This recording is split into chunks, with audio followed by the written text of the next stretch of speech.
చూడండి, మీరు అన్నారు ఇందాక లెక్కలో ఆ, వారానికి 90 గంటలు పనిచేయాలంటే 13 గంటలు per day.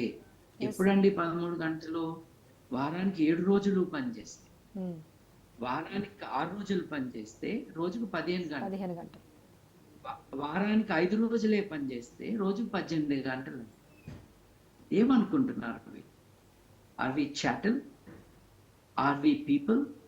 Who are we? అని ప్రశ్న తప్పుగా వేస్తున్నాం. మనం ఎవరు అన్న దాంట్లో అనుమానం లేదు, వాడెవడు అన్న దాంట్లోనే అనుమానం. వాడు మనిషి కాదు.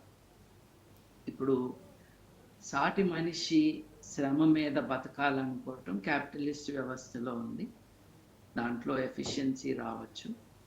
కానీ ప్రొటెస్ట్ చేయంగానే మీరు ఇందాక అన్నారు కదా, పుల్లారావు గారు కూడా దాన్ని పికప్ చేశారు. నేషన్ బిల్డింగ్ కోసం it is a core of the mandate for the last 8 decades అని కంపెనీ తన క్లారిఫికేషన్ ఇచ్చింది. జస్ట్ ఫర్ క్యూరియాసిటీ, వీళ్ళ రికార్డ్ ఏంటని చూస్తే,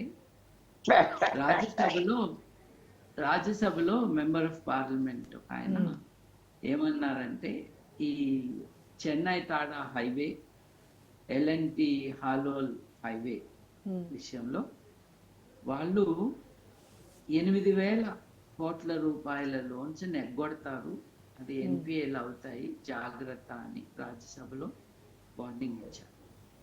తర్వాత 10 ఏళ్ల క్రితం సీరియస్ ఫ్రాడ్ ఇన్వెస్టిగేటింగ్ ఆఫీస్ ఉంది కదండి, SFI, ముంబైలో కంప్లైంట్ వచ్చింది. కంప్లైంట్ ఏమొచ్చిందంటే, వీళ్ళు 1,000 కోట్ల రూపాయలు పన్నులు ఎగ్గొడుతున్నారు. తర్వాత జిఎస్టి గఫ్లాలు వీళ్ళ సబ్సిడియరీస్ చేస్తున్నారు అని జీ మీడియా పైనను ఎల్ఎన్టి పైన ఇన్వెస్టిగేషన్ అనకూడదు, బట్ వెరిఫికేషన్ ఎక్సర్సైజ్ అని జిఎస్టి ఇంటెలిజెన్స్ వాళ్ళు ఇస్తే ట్యాక్స్ అథారిటీస్ చేశారు. నేషన్ బిల్డింగ్ అని వీళ్ళు మాట్లాడటం ఏంటండి? మీరు మానవ హక్కులకి ఎటువంటి స్నియరింగ్ లుక్, ఏవగింపుతో మనిషి యొక్క శ్రేయస్సుని మనసులో పెట్టుకోకుండా కంపెనీ ప్రాఫిట్స్ అని. కానీ కంపెనీ ప్రాఫిట్స్ లేవు కదండి. కంపెనీ ప్రాఫిట్స్ ఇప్పుడు ఎల్ఎన్టి వాళ్ళది నేను చూస్తే అర్థమైంది నాకు. 2,000 చిల్లర కోట్లు ఎల్ఎన్టి ఫైనాన్స్ వాళ్ళు నాన్ పర్ఫార్మింగ్ అసెట్స్ కింద తీసేస్తాం. షేర్ హోల్డర్స్ కి ఎంత నష్టం తెచ్చారు? షేర్ హోల్డర్స్ లేకుండానే దేశమా? ఇప్పుడు ఐటీ ఇండస్ట్రీ అన్న ఒక రాంగ్ కాన్సెప్ట్ లో మాట్లాడుతున్నారు అందరూ. L&T is not primarily IT, it is in to infrastructure develop. అంటే సాఫ్ట్వేర్ కూలీలు, రోడ్డు మీద కూలీలు ఇద్దరిని కూడా సమానంగా చూడాలి అని.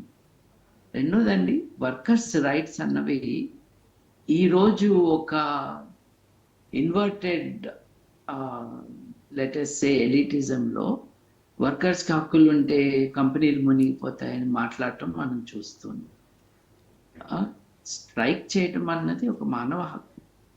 నువ్వు నన్ను మెడ వంచి నాతో పని చేయిస్తానని నువ్వు అంటే నేను చెయ్యనంటాం నా హక్కు. డాక్టర్లు 74 గంటల కంటే ఎక్కువ పని చేయకూడదు వారానికి అని మెడికల్ కౌన్సిల్ రికమెండేషన్ ఇచ్చింది. ఎందుకంటే వాళ్ళు 90 గంటలు చేస్తున్నారు. ఒక మనిషిని లిమిట్స్ దాటి పని చేయిస్తే ప్రొడక్టివిటీ వస్తుందని వీళ్ళు అనుకోవటం, దాని అర్థం వీళ్ళకి మేనేజ్మెంట్ థియరీ కానీ, వీళ్ళకి వర్క్ ఫ్లో యొక్క ఎఫెక్టివ్నెస్ కానీ, ప్రొడక్టివిటీలో వీళ్ళకి క్యాల్కులేషన్స్ కానీ రావు అని అర్థమవుతుంది.